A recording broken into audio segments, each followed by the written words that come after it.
Estamos aqui para dar voz ao povo, em defesa dos cidadãos,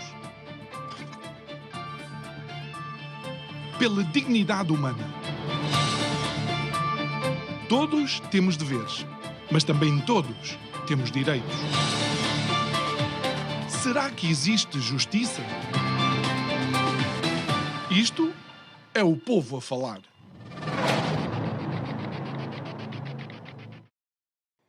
Olá, muito boa noite e bem-vindos a mais um Isto é o Povo a Falar. O programa está consigo de segunda a sexta-feira, neste mesmo horário, e a emissão é sempre em simultâneo aqui na Curiacos TV e também na Rádio Vida. O meu nome é aquele que vê em rodapé, João Nuno Pinto. O tema de hoje é um tema que, de facto, é um desafio para todos nós. Vamos falar de saúde mental e, ao contrário daquilo que nós possamos pensar, não é um problema dos outros, é um problema de todos nós e que todos nós devemos procurar dar as melhores condições possíveis para aquelas pessoas que não só passam pela experiência, mas também aquelas que se dedicam a ajudar famílias e outros cidadãos que possam ter passado por experiência de doença mental. A nossa convidada de hoje é Joaquina Castelão, presidente da Familiarmente, e eu vou ter que ler porque, apesar de há muitos anos ser a nossa convidada, é a Federação Portuguesa das Associações de Famílias de Pessoas com Experiência em Doença Mental. Olá, muito boa noite. E nós convidámo-la porque creio que no final do mês passado fizeram o vosso 10º aniversário e acompanhou também com o 10º Encontro Nacional da Familiarmente. Sim, senhora. Muito obrigada pelo convite, antes de mais. É um gosto estar aqui mais uma vez e parabéns ao programa. Sim, Familiarmente fez 10 anos de vida no dia 31 de março, que foi quando foi a Constituição. De maio? Ou março? Março foi a Constituição outorga da Escritura, mas tem razão. Mas foi em maio que depois foram eleitos, um mês e meio depois, que foram eleitos os primeiros órgãos sociais. Portanto, na realidade, nós estamos a fazer fizemos os 10 anos de atividade no mês de maio. E pronto, como habitualmente procuramos fazer os nossos encontros de âmbito nacional e anuais sempre no mês de maio, porque é o mês, enfim, da família, não é? Associado à família. E este ano calhou precisamente no dia 30 de maio. Ainda antes de irmos a alguns dos temas abordados, vamos, por assim dizer, a alguns dos participantes, que creio que incluiu também a Ministra da Saúde. Sim, tivemos realmente a honra e o privilégio de ter a responsável pela pasta da saúde, a senhora Ministra Professora Ana Paula Martins, que acedeu ao nosso convite. Claro que isso resultou de um convite que a Familiarmente fez em termos formais, através do gabinete da senhora Ministra, e ela felizmente acedeu e esteve connosco.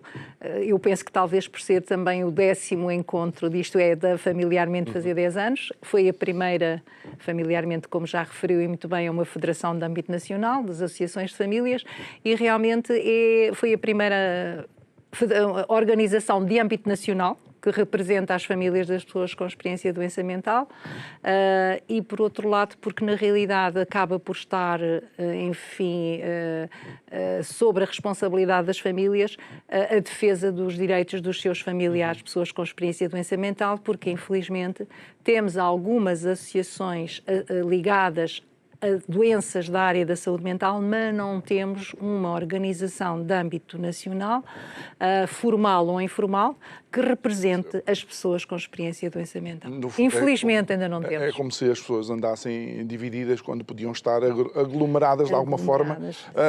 E a defender os seus direitos. Exatamente, e a remar para o mesmo lado. Eu conhecendo a Joaquina ao tempo que já a conheço, há uns anos, eu sei que é uma dirigente e uma líder que olha para trás para analisar se de facto as estratégias que implementa resultam ou não para as famílias e para os seus familiares. A minha questão é, estes 10 anos, ou o 10º aniversário, foi de reflexão também? Foi mesmo de reflexão. Aliás, o tema era 10 anos, ponto de situação. Foi esse o tema geral de debate, porque para nós também era importante fazermos o balanço dos 10 anos de atividade da Familiarmente, porque a Familiarmente, quando começou do zero, não é? Com ainda poucas associações de famílias e, felizmente, ao fim de 10 anos nós crescemos bastante, em cerca de 50% relativamente à criação de associações de famílias. É muito importante que esse processo de incremento ao associativismo das famílias continue realmente e surjam cada vez mais associações de famílias de pessoas com experiência de doença mental.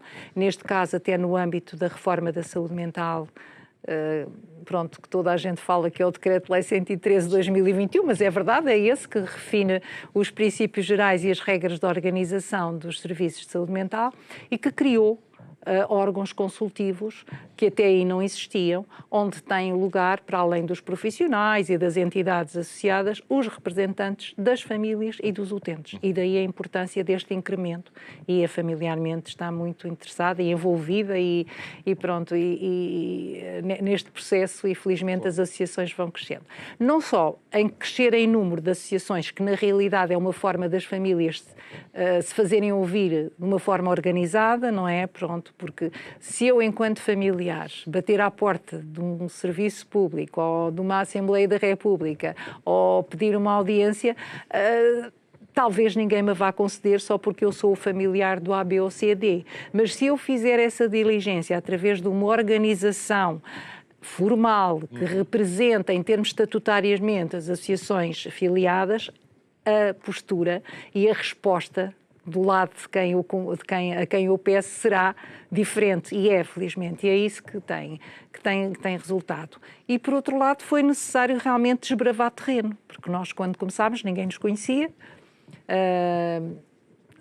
As primeiras audiências que nós conseguimos foi na Assembleia da República, junto às comissões de saúde parlamentar e Comissão de Trabalho e Segurança Social, porque é importante começar a sensibilizar também os nossos políticos, a começar pela Assembleia da República, para a problemática da doença mental, não é? E da saúde mental. Nós só podemos ter saúde mental se as pessoas com doença tiverem realmente acesso ao tratamento, acesso à estabilização, acesso a respostas adequadas. Portanto, é muito importante isso.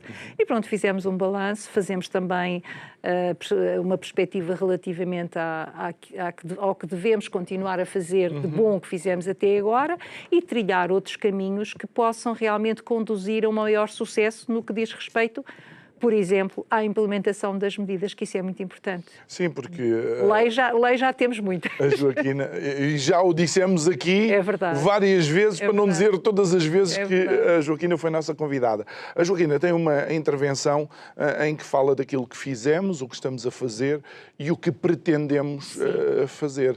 Que visão é essa que tem ainda para a saúde mental e para as associações que fazem parte da Familiar?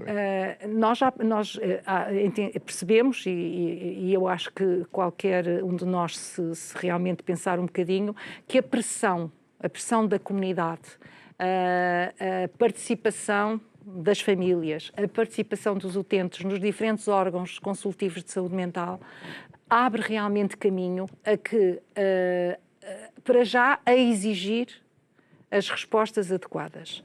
Porque se continuarmos apenas nesses órgãos consultivos que já existem, no caso do Conselho Nacional de Saúde Mental, há anos, apenas com os profissionais, com os dirigentes dos serviços, representantes do Ministério da Justiça, do Ministério do Trabalho, do Ministério da Educação, realmente, se calhar, as coisas continuamos sempre a dizer temos a lei, mas não foi possível implementar esta medida, ainda não conseguimos implementar aquela e andamos sempre assim nisto. Ao passo que, com a pressão das famílias, e eu espero que a curto e médio prazo com a dos utentes, eventualmente possamos fazer uma pressão maior para que as coisas realmente se implementem no terreno e se disseminem.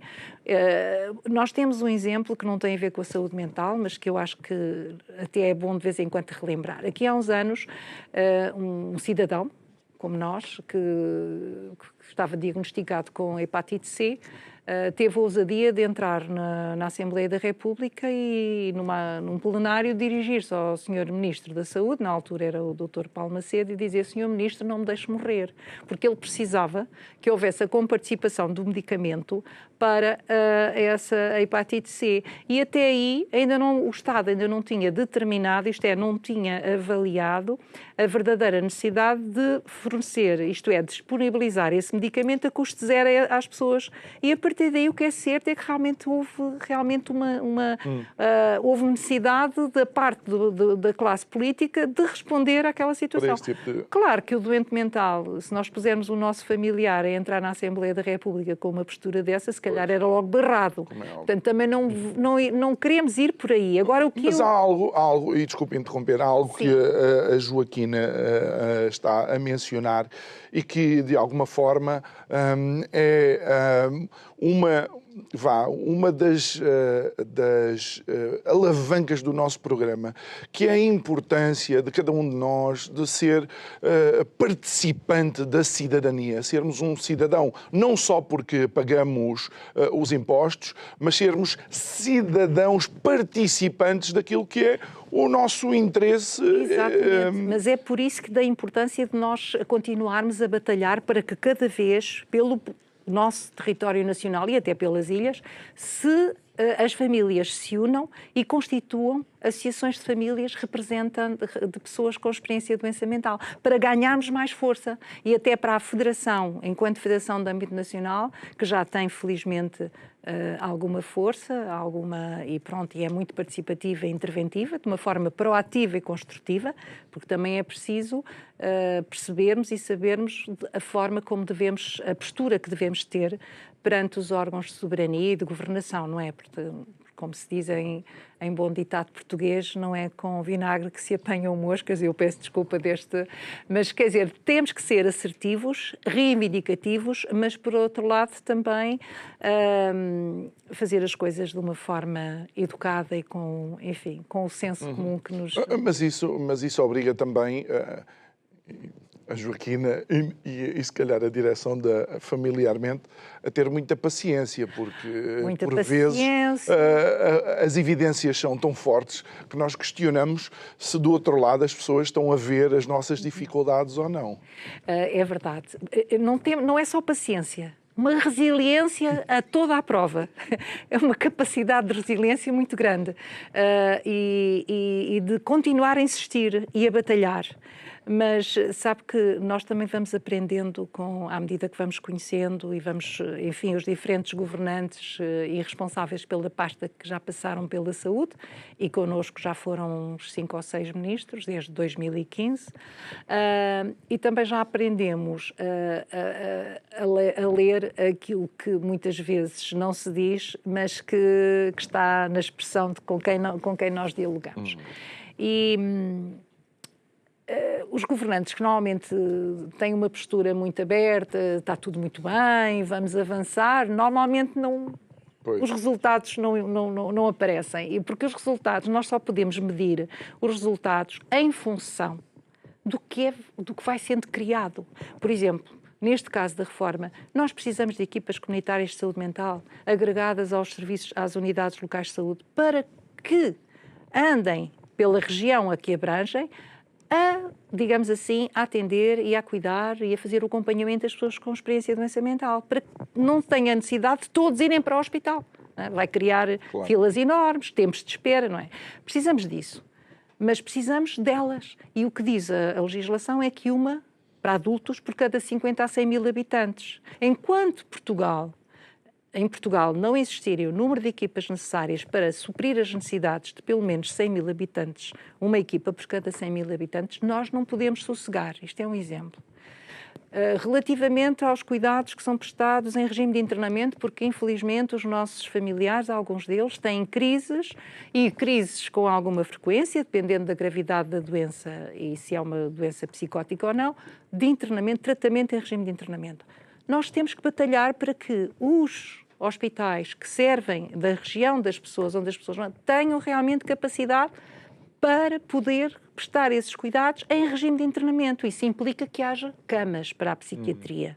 da infância e da adolescência e de Claro. adultos. Isto são 2 exemplos que eu lhe estou a Até dar. porque uma das apostas, e nós achámos naquela época que era uma aposta positiva, era cortar um bocado com a constante institucionalização também dos utentes, não é? É verdade, e isso é uma medida que também está prevista, mas olha que, por exemplo, mesmo no âmbito do PRR, portanto, o famoso Plano de Recuperação e Resiliência para a área da saúde mental, estava prevista a criação de 500 lugares, precisamente indicados como desinstitucionalização para as pessoas que, por força das circunstâncias, por falta de suporte familiar e também pela gravidade da doença de que sofrem, não têm condições de viver na comunidade. Portanto, são pessoas que precisam de um suporte diário, são pessoas que precisam de um acompanhamento, de uma orientação relativamente à alimentação, aos cuidados pessoais e também ao tratamento. E, infelizmente, essa medida, já estamos no último ano do PRR, em 2025, e só recentemente é que foi aberto com as candidaturas para isso. São pequenos, enfim, são pequenos acidentes de percurso, mas que se repercutem de uma forma muito séria nas condições de vida, saúde e bem-estar das pessoas. Por exemplo, esta ia abranger 500 pessoas, mas depois é preciso multiplicá-la à medida que os anos vão passando, para que chegue a todas as pessoas, não é? Portanto, Joaquina, existiu um momento que muito provavelmente seja um antes e depois em relação à saúde mental, onde muitas das pessoas que se achavam, e desculpa a expressão, normais, se viram confrontadas, de facto, com crises de saúde mental. Estamos a falar da pandemia. Para nós, e infelizmente aquilo que aconteceu, não é? Achámos que seria uma atenção extra e importante que se ia dar à saúde mental. Mas olhando agora a montante e vendo que, por exemplo, o PRR está-se a esgotar e as verbas insistentemente continuam por ficar aquém da execução. Algumas verbas na área da saúde mental, eu refiro-me só à questão da saúde mental, porque há outras verbas para outras áreas da saúde. No que diz respeito às equipas comunitárias, está mais ou menos. Portanto, estava prevista a criação de 40 equipas. O grande problema também que se põe é na contratação dos recursos humanos que são necessários para essas equipas. E o que acontece é que as medidas foram bem pensadas, mas a forma de contratação dos profissionais, por exemplo, às equipas comunitárias, nomeadamente pedopsiquiatras, que é uma área onde há uma carência muito grande em Portugal e que é muito importante nós também termos serviços para a infância e a adolescência adequados, prende-se com a forma como o recrutamento destes profissionais é feito, porque como é uma medida do PRR, só assume o pagamento do primeiro ano de funcionamento. Logo, os contratos de trabalho, a contratação destes profissionais que são recrutados do exterior, é por aquele ano. Findo aquele ano, nós corremos o risco de que agora, com este espartilhar de responsabilidades no âmbito das unidades locais de saúde mental, até ao ano passado, nós tínhamos os serviços de saúde, no geral, inclusive de saúde mental, organizados pelas regiões, não é? Por 5 regiões. E, de certa maneira, as unidades hospitalares daquela região reportavam à Administração Regional de Saúde e vice-versa. Agora não, com a criação das unidades locais de saúde, digamos assim, aumentaram o número de unidades locais, cada uma por hospital, são cerca de 40, e há, digamos assim, uma redistribuição de competências. Cada unidade local passa a ser responsável pelo recrutamento dos profissionais de que precisa. Ora, isso, por um lado, pode facilitar o recrutamento de profissionais que são necessários, mas, por outro lado, no caso das medidas do PRR, dificulta um bocadinho porque o Conselho de Administração vai fazer o contrato de trabalho para aqueles profissionais, sejam eles psiquiatras, pedopsiquiatras, enfermeiros de saúde mental, terapeutas ocupacionais, psicólogos, assistentes sociais, por aquele ano de funcionamento. Chega ao final daquele ano, nós temos a recusa, isto é, tem havido concursos para recrutar profissionais que chegam a ficar desertos, por isso mesmo que as pessoas não querem trocar o certo por o incerto. Não é? Porque se eles estão a trabalhar num hospital ou num centro de saúde ou numa unidade do privado, então ao fim deste ano o que é que me acontece? Portanto, a medida do PRR foi bem pensada. Agora, a sequência no pós-PRR é que realmente está a criar constrangimentos, nomeadamente no recrutamento das pessoas, porque os serviços sem as pessoas não podem funcionar, não é? Pronto. E é isso que eu não sei se ainda os diferentes ministérios que estão envolvidos no recrutamento, porque a responsabilidade não é só da senhora Ministra da Saúde, é do Ministro da Administração, das Finanças, é da Administração Pública. Portanto, há um conjunto de outros titulares das pastas que têm que, digamos assim, conjugar esforços e articular, não é? E nesse aspecto nós estamos a ficar um bocadinho preocupados por causa disso, da continuidade dessas equipas. Exatamente. Não sei se me faço entender. Sim, sim. E dos recursos, não é? Eu sei que a Joaquina não gosta de politizar determinados assuntos, mas há um antigo filósofo grego que dizia que tudo é política, de alguma forma. Infelizmente, em Portugal, nós temos visto ao longo dos anos que quando a tutela abre concurso, acha que nós abrimos concurso, ninguém se apresentou e retiram-se daí a responsabilidade de prestar os serviços. Mas, na verdade, nenhum cidadão vota em A, B, C ou D para abrir concursos. Vota para que se dê respostas às necessidades, não é? Exatamente. É isso que nós precisamos, é que as respostas sejam realmente reais, não é? Pronto. Claro que isso é muito importante. Agora, eu, enquanto responsável familiarmente, felizmente ou infelizmente, também fui apercebendo de que, como eu disse há bocadinho, a decisão e a resolução do problema muitas vezes não está só num titular da pasta, está num, 2 ou 3. Portanto, e aqui, lá está também esse trabalho que a Familiarmente tem feito, digamos assim, não pedir só audiências e não transmitir as suas preocupações e também as propostas, porque nestas situações, o importante, para além disso, é nós também termos a capacidade de pensar nas questões e, assim, que solução é que nós podemos ter para ultrapassar este problema, não é? E também fazemos propostas, digamos assim, para tentar ultrapassar as coisas. E daí nós também não digamos assim, não sermos ouvidos só junto da tutela do Ministério da Saúde, com a senhora Ministra e os senhores secretários de Estado de acordo com a coisa, mas também com a área da Segurança Social, nomeadamente com a Secretaria de Estado da Inclusão. Por exemplo, se houver toda uma carreira que não é valorizada, é uma dificuldade tremenda e é quase uma luta de David contra Golias, familiarmente estar junto do governo a pedir, olha, valorizem as... Sim, mas é isso que nós também já fizemos. É realmente que... também já fez na mesma. Já fizemos.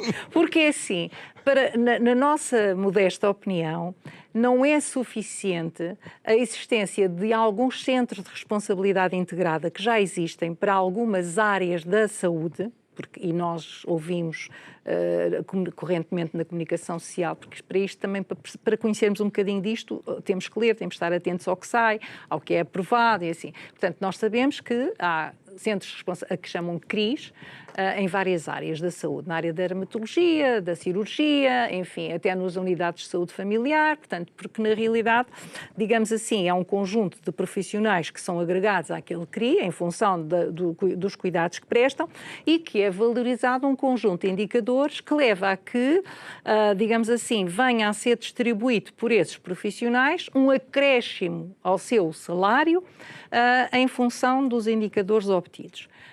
Isso é importante, não dizemos que não, mas temos que pensar que se calhar é insuficiente, é mesmo insuficiente, porque nem todas as áreas da saúde, incluindo a da saúde mental, pode ser valorizada só através dos CRIs. Acho que é importante valorizar as carreiras todas da área da saúde, com especial incidência na área da saúde mental, que é aquela que nos diz mais respeito, no âmbito dos psiquiatras, pedopsiquiatras, psicólogos, enfermeiros, saúde mental, terapeutas, enfim, assistentes sociais, todo o conjunto, nutricionistas, todo o conjunto de profissionais e outros, não é? Porque uma unidade hospitalar não funciona sem um raio-x, sem uma medicina nuclear. Portanto, as diferentes áreas dentro da medicina devem ser valorizados, porque há carreiras que ao longo dos anos foram-se desvalorizando por falta de atualização do salário, por falta de acesso a concursos para passagem de grau, portanto, de consultores, assistentes, por aí adiante, há uma carreira, mas que na realidade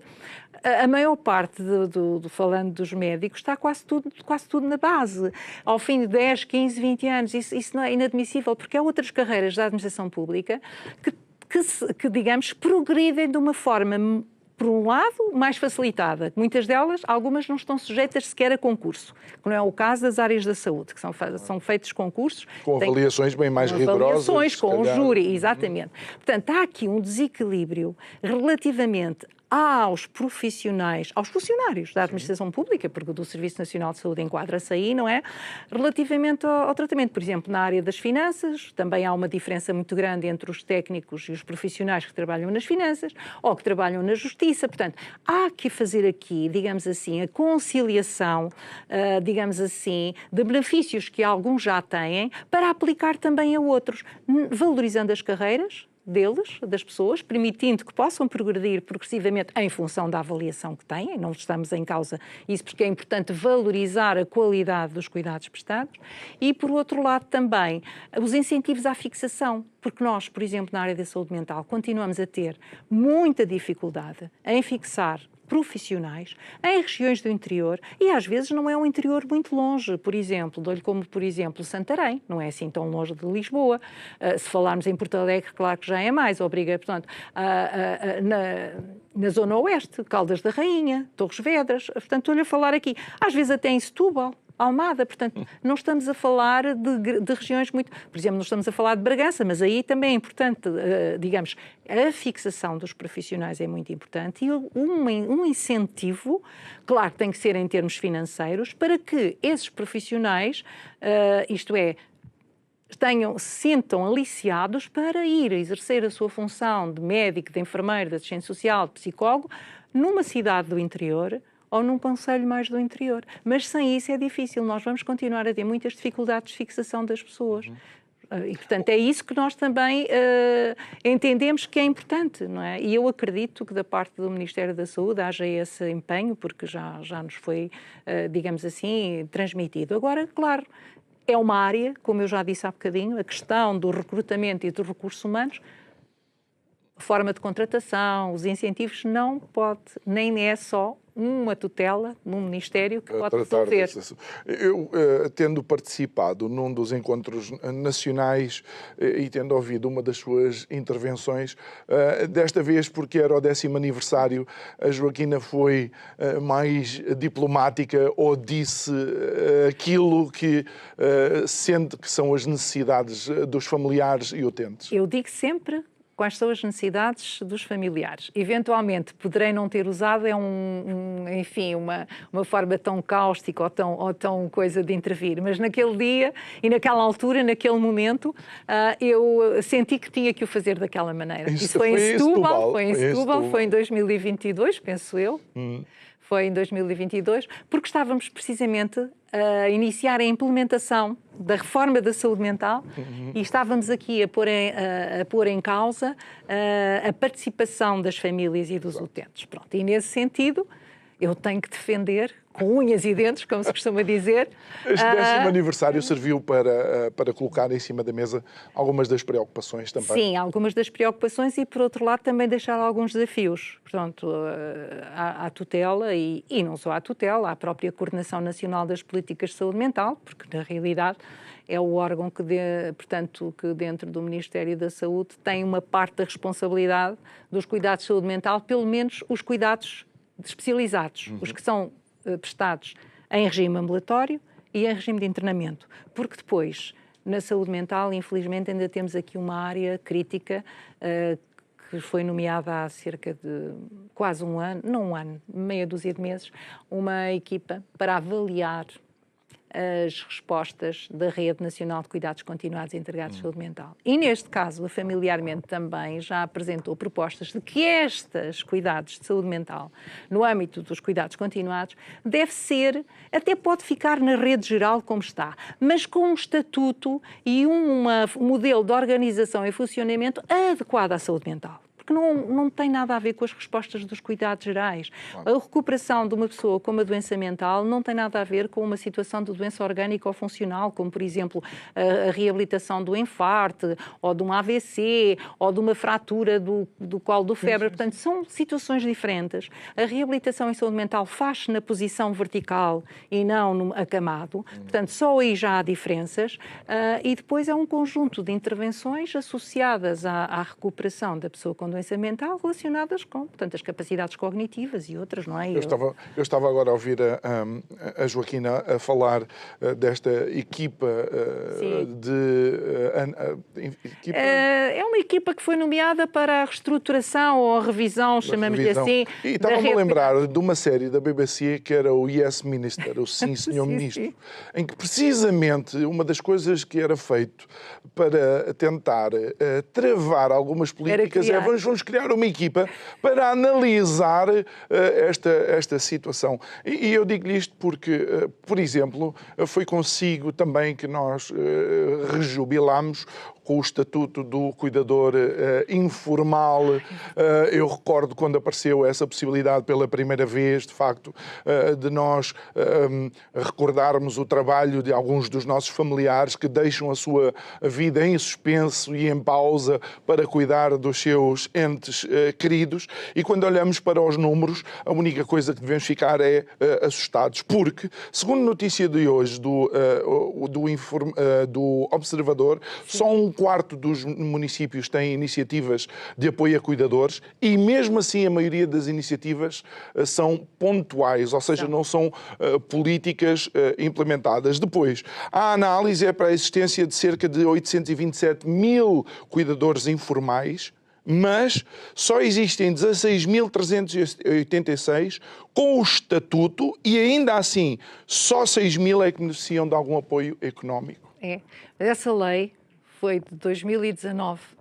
Nós, nessa altura, batalhámos. Fomos a várias audições públicas promovidas pela própria Comissão Técnica responsável por o diploma, não é? Que também entre a saúde e a segurança social, porque, por incrível que pareça, o Estatuto do Cuidador Informal foi trabalhado pela Comissão de Trabalho e Segurança Social, com pouca envolvência da saúde. E eles fizeram ouvidos moucos de tudo aquilo que as associações lá foram dizer e lá foram propor. E o que é certo é que em 2020 fizeram as primeiras experiências piloto e pronto. O Estatuto, essa é outra questão que está também em cima da mesa. Olha, e que eu tive a ousadia de o referir precisamente na minha sessão de abertura. A senhora Ministra desconhecia, disse-me ela depois, que desconhecia que realmente os familiares das pessoas com experiência de doença mental não estão abrangidos por esse estatuto. E não estão. Porquê? Porque os nossos familiares até podem ter, como o caso da minha irmã, 90% de incapacidade. Nos atestados multiusos de incapacidade, isto é, depois de passarem por uma junta médica constituída por 3 profissionais de saúde. Mas como eles não têm necessidade, isto é, não estão acamados, não andam numa cadeira de rodas, não precisam de auxílio ao bem como precisa uma pessoa que infelizmente fica incapacitada a nível motor, nós não temos direito ao apoio da terceira pessoa. Ao não ter direito ao apoio da terceira pessoa, mesmo com capacidade superior a algumas dessas pessoas que têm o apoio da terceira pessoa, não estamos abrangidos pelo Estatuto do Cuidador Informal. Portanto, agrava ainda essa questão. A ver? É que o Estatuto do Cuidador Informal, da forma como está, neste momento, só abrange pessoas com doença mental se ela tiver uma comorbilidade, não é? De outro género, orgânico ou funcional. Mas isso tem que ser um total desconhecimento daquilo que são as incapacidades criadas por um diagnóstico de doença mental. Infelizmente, isso é uma área que é da responsabilidade do Ministério do Trabalho e Segurança Social. E no anterior Ministério, que era a doutora Paula Godinho, acho que é assim que se chama, Ana Godinho, tivemos várias reuniões com secretarias de Estado respectiva da inclusão e prometeram realmente corrigir a situação. O que é certo é que não corrigiram. Com o atual executivo, quer dizer, aquele que tomou posse há cerca de um ano e que agora alguns dos ministros foram reconduzidos, tivemos uma reunião em outubro de 2024 com a senhora Secretária de Estado da Ação Social e Inclusão Social, que é, na realidade, quem superintende essa área, assim como também a Estratégia Nacional para a Inclusão das Pessoas com Deficiência, onde os nossos familiares com doença mental se incluem também, atenção, porque a Convenção dos Direitos das Pessoas com Deficiência abrange as pessoas com doença mental. Mas depois parece que chega ali um momento em que a doença mental é diferente. Mas é verdade. E por incrível que pareça, às vezes fico um bocadinho triste e desiludida, porque os defensores, portanto, as instituições da área da deficiência mental, isto é, não se querem aliar a nós nesta luta, infelizmente. Infelizmente. Porque a deficiência mental, eu penso que todos nós sabemos que já há mais anos que está enfim, os representantes da deficiência mental já estão há muito tempo, eles têm as SERCs, eles têm as APPCDMs, e nós infelizmente não temos isso para a doença mental. E portanto eles sentem que estão um bocadinho mais à frente que nós. E eu lamento que isso seja assim, porque na realidade deveríamos fazer uma luta em conjunto, até porque nós temos muitos dos nossos familiares com duplo diagnóstico. Doença mental, deficiência intelectual, deficiência... Mas porque isso era se nos uníssemos, claro, conseguiríamos maiores resultados. É necessário que as pessoas também entendam que em determinados casos de diagnóstico de doença mental, de facto, a pior coisa que pode ser feito é retirar o cidadão da família, porque é criar as condições perfeitas para que haja uma rápida erosão daquilo que são as condições que ele tem. E devia existir da parte da tutela esta atenção. Para já o estatuto, há muitas pessoas, como dizia bem, que apenas têm o estatuto do cuidador, isto é, tem um cartãozinho, mas que em termos de benefícios não têm. Por exemplo, a maior parte dos cuidadores informais da doença orgânica ou funcional pedem apoio psicológico. Eu, em representação da Familiarmente, eu não posso pedir só apoio psicológico. Porque o apoio psicológico, separado do acompanhamento que é feito ao doente, à pessoa com doença, não resulta. O que é que valor acrescentado me trará para mim, enquanto cuidadora informal, não é? Se eu tiver uma consulta uma vez ou duas por mês num psicólogo, mas o meu familiar não for também objeto dessa intervenção, não é? Portanto, tem que haver aqui uma conjugação de esforços e um acompanhamento em articulação. Porque há aspectos, porque depois vêm os cuidados primários fazer as visitas domiciliárias, por exemplo, a mudar a algália. Isto é um exemplo que eu estou a dar, por exemplo, na doença orgânica. Mas, e o resto, mesmo na doença orgânica, estes cuidados de psicologia não deveriam estar separados do resto do apoio. E nós queremos um apoio integrado, um acompanhamento através de uma equipa multidisciplinar integrada. Temos o médico para umas coisas, temos o enfermeiro para outras, temos o assistente social para as áreas da parte económica e social da pessoa, não é? E depois temos o psicólogo que fará a ponte com o psiquiatra no sentido de avaliar quais são as necessidades do familiar enquanto cuidador e do nosso familiar com doença. Porque separar isso é um pouco... Há outras organizações que falam, e muito bem, no descanso periódico do cuidador. E isso é muito importante que possamos ter acesso a ele, que não temos. Porquê? Como qualquer outra pessoa, ainda para mais nós, como familiares, como disse muito bem, muitas vezes prescindimos da nossa atividade profissional para cuidar do nosso familiar.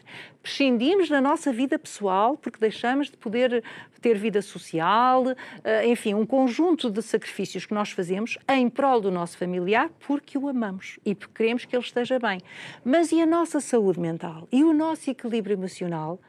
Também se desgasta. E, na verdade, ao contrário do que possam pensar, sim, fazemo-lo por amor, mas aquilo que estamos a fazer também é assumir a responsabilidade da tutela. Exatamente. É substituir o Estado Social naquilo que ele não faz. Porque depois vemos os políticos nas campanhas eleitorais a falarem do Estado Social, a falarem dos apoios sociais, e depois nós sabemos que, se não formos nós, o nosso familiar, pois, se calhar... Sabe que, infelizmente, eu cheguei à conclusão que a generalidade dos representantes do povo que são eleitos pelos diferentes partidos, quando falam do Estado Social, só se lembram do rendimento social de inserção, enfim, da pensão social de inserção. Isso é muito importante para as pessoas que efetivamente não têm outras fontes de rendimento ou não podem trabalhar. Mas o Estado Social não pode nem deve ser só isso. Qual é a taxa de desemprego em Portugal? Olha, de acordo com os que diz o Instituto de Emprego e Formação Profissional, que é o organismo pertencente ao Ministério do Trabalho e Segurança Social, que é responsável precisamente por analisar e avaliar a taxa de desemprego, fala-se que anda à volta dos 6%. 6%. Qual é a percentagem de famílias afetadas por diagnóstico de doença mental? Meu Deus. Repare, se temos pelo menos 25% da população com problemas de saúde mental, 1 em cada 4 pessoas, sendo que dessas 1 em cada 4, uma de certeza é doença mental grave e crónica, não é? Que é o caso de alguns dos nossos familiares, estamos a falar de milhares de pessoas. Okay? Basta fazer 1%, saber quanto é que é 1% de 10 milhões e 500 mil habitantes. Estamos a falar de milhões de pessoas, não? Sim, estamos a falar de muita gente. Já para não falar daqueles casos em que é um diagnóstico de doença mental em que a pessoa recupera de uma depressão assim, ou algo assim, não é? A doença mental é importante nós transmitirmos a mensagem porque é real, de que a doença mental toda ela tem tratamento. Exatamente. Agora, não estando devidamente diagnosticada e não estando devidamente medicado para aquela doença e medicado e com intervenções psicológicas e outras, portanto, porque às vezes não é só a questão da medicação. Há situações em que a medicação é secundária, não é? Mas são as intervenções psicoterapêuticas.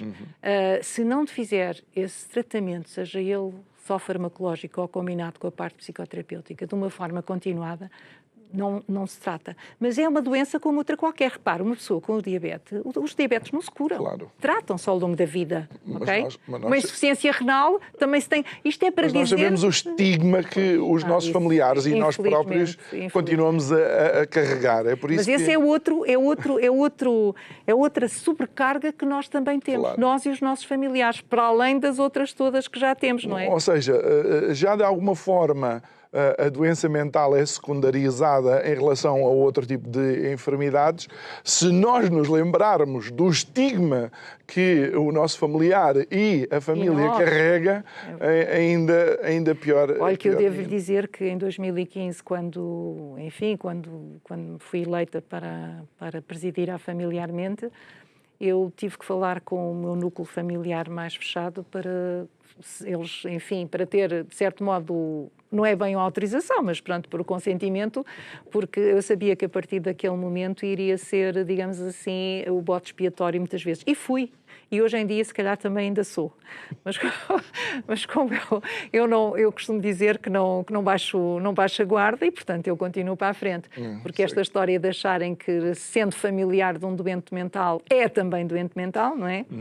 Infelizmente, ainda persiste. Eles ainda não entenderam é que isso nos faz mais resilientes. Eles conhecem a palavra. Sim. Nós conhecemos mesmo a prática da palavra. Nós estamos sensivelmente nos últimos 7 minutos da nossa conversa. Joaquina, o que é que seria importante a curto, médio prazo para que alguns destes objetivos que familiarmente coloca em cima da mesa serem alcançados? A curto e médio prazo era muito importante uma revisão das carreiras da área da saúde, neste caso mais ligadas à saúde mental, que é aquela que nos preocupa. Mas há carreiras profissionais da área da saúde que são comuns a outras áreas da saúde, como é o caso da enfermagem, ou da psicologia, ou do serviço social, do assistente social. Seria isso muito importante, porque a partir daí nós certamente os concursos deixavam de ficar desertos e nós conseguiríamos fazer o recrutamento. É isso, é os apoios à fixação em zonas carenciadas, não só do interior, mas também próximo do litoral, onde nós sabemos que há dificuldade de fixação dos profissionais. Por outro lado, também investir na formação de profissionais em que sabemos que há carência. Nós sabemos que temos falta de pedopsiquiatras, porque são muito poucos os que são formados por ano. Estando o diagnóstico feito, aí devia existir alguma... Mas aí, sabe que aí não é o ministro que tem o poder. É a Ordem dos Médicos e é o Colégio da Especialidade. É que às vezes... mais isto? É que sabe que nós às vezes não sabemos, não conhecemos bem a mecânica de tudo. Põe-nos lá. Repare, quem determina a abertura de vagas para a especialidade para as diferentes especialidades é a própria Ordem dos Médicos, em função dos unidades, agora chamam-se unidades locais, que têm capacidade de formação. Okay. Portanto, eles é que fazem uma avaliação, cada um dos colégios, Colégio da Psiquiatria, da Pedopsiquiatria, Colégio da Medicina, enfim, neste caso estamos a falar especificamente da área da saúde mental. E, portanto, é o Colégio da Especialidade que determina quais são os hospitais que estão em condições de poder fazer a formação dos futuros médicos de psiquiatria e pedopsiquiatria. Logo começa aí. Porque não é sair da escola e entrar logo na prática. Tem que fazer o curso de Medicina Geral, que é comum a todos, e depois de ser aprovado aí, de fazer aquilo que nós chamamos o ano comum, que é, na realidade, fazer um ano de prática em contexto de trabalho, porque é mesmo assim, depois há uma entrada para a especialidade, não é? E depois há esse constrangimento aí, relativamente também aos outros, mas toda a gente sabe, ainda hoje eu estive numa reunião de manhã em que toda a gente falava que temos falta de pedos. E o problema de não haver um incentivo à fixação em zonas do interior, o problema de não haver uma dignificação das carreiras faz com que os próprios poucos, e estamos a falar de uma questão específica, mas que é transversal a todos, os poucos pedopsiquiatras que o Serviço Nacional de Saúde forma, atendendo ao tempo de demora entre o final deles terminarem o estágio e depois o lançamento dos concursos para a sua admissão, estende-se tanto no tempo que eles acabam por ser recrutados para o setor privado. Portanto, entrando no setor privado, dificilmente vão querer voltar a um serviço público se esse serviço público não tiver umas condições remuneratórias e outras condições ligadas ao seu posto de trabalho que sejam realmente, pelo menos, iguais. Ou seja, no fundo, aquilo que nós assistimos é não só a tutela, mas também as ordens a criarem os ingredientes perfeitos para que as coisas não resultem conforme nós queremos que resultem. Pronto, mas as ordens não é nós, quando eu digo são eles nós... que são responsáveis pela regulação da profissão, sabia? Porque um médico, sem ter a cédula da Ordem dos Médicos e sem ter a aprovação da Colégio da Especialidade, não pode exercer. Uma provocaçãozinha. Quando nos queixamos da Ministra da Saúde, se calhar temos que nos queixar do bastonário das diversas ordens. Dos bastonários, dos presidentes dos colégios da especialidade. Porque o bastonário, digamos, é o que está no topo da pirâmide. Isso é muito mais complexo do que aquilo que... E usávamos sempre os ministros como bode expiatório, não é? Nem sempre é tudo. Agora, a questão da reestruturação das carreiras, da dignificação das carreiras, uma parte é do Ministério da Saúde, mas não é toda. Há outra parte da administração pública e das finanças. Mas a abertura de concursos, pelos vistos, não depende só do Ministério? Não. A abertura dos concursos, a própria contratação. Também depende dos conselhos de administração dos hospitais, como eu há bocadinho referi, não é? Porque se o Conselho de Administração do Hospital sabe que tem carências, não vamos abrir que este ano não temos orçamento para isso, não abre. Porque o Conselho de Administração, com a criação das OLS, passou a ter um conjunto de competências e de autonomia. E nós, a comunidade em geral, está um bocadinho, não digo que seja desinformada, mas não tem toda a informação para poder, digamos assim, acusar a A, B ou C da responsabilidade. É uma responsabilidade partilhada. Isto parece, faz-me lembrar o labirinto do Minotauro, não é? Para encontrar a saída é complexo. Nós estamos sensivelmente no último minuto, Joaquina, o que é que retirou deste 10º Encontro Nacional e qual é, digamos, o aspecto positivo que consegue levar e deixar connosco?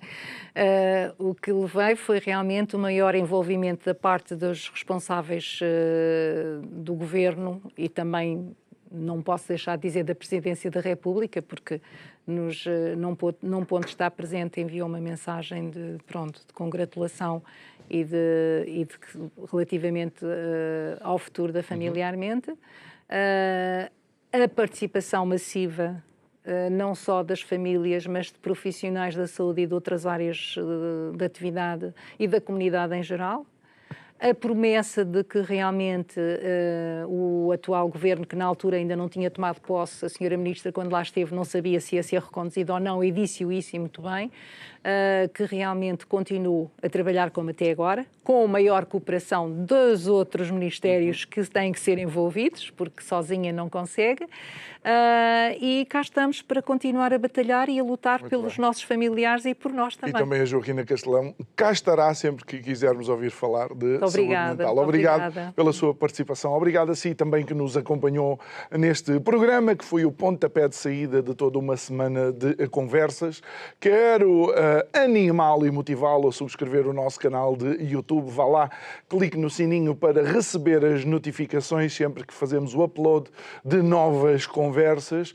E quero lhe dizer assim que também os ouvintes da rádio não são esquecidos por nós. Não nos veem, mas ouvem-nos todos os dias. Portanto, um forte abraço também para vocês.